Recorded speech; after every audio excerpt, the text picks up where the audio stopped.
Merci, Monsieur le Président.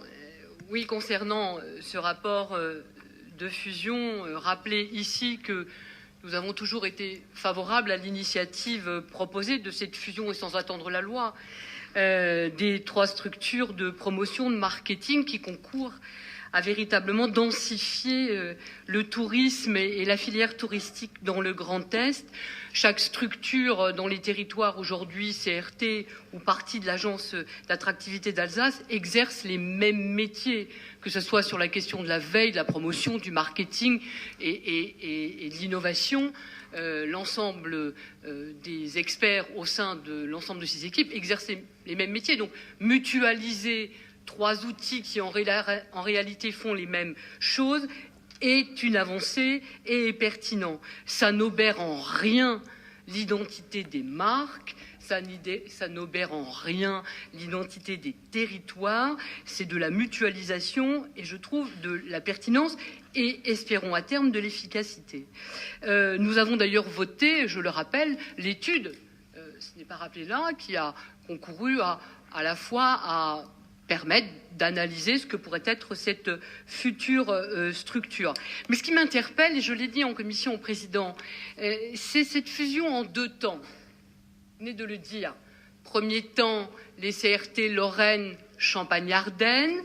Et puis le deuxième temps, la partie tourisme de l'agence d'attractivité d'Alsace pourra rejoindre ce regroupement associatif. Je le souhaite. Nous avons été quelque peu rassurés durant la commission technique où Mme Fischer nous a dit que le conseil d'administration avait validé les choses. Il reste le temps de l'Assemblée générale et nous verrons ce qui sera produit. Deuxième point qui m'interpelle, et de la même manière je m'étais exprimée sur cette question interrogeant en commission, c'est l'arrivée des FROTSI dans ce nouveau regroupement associatif où je pensais que cela était volontariste. Or, il n'en est rien, Monsieur le Président.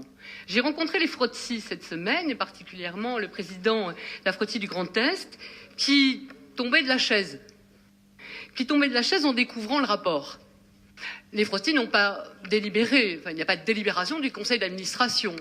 Donc, je trouve que c'est un peu cavalier, mais vous nous traduirez véritablement les choses. Moi, j'ai une version de la part de l'association. Je suppose que vous avez la vôtre. Et puis, 2 autres choses. Un siège social à Colmar pour une agence régionale Grand Est, même s'il fallait préserver certains acquis des salariés sur le droit local, cela pouvait se positionner à Metz. C'était un petit peu plus central, nous sommes bien d'accord.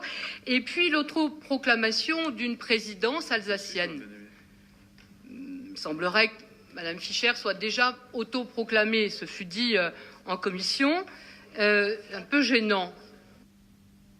C'est un peu gênant, donc moi j'aimerais être un peu plus rassurée en la matière à cet instant. Merci, Monsieur le Président.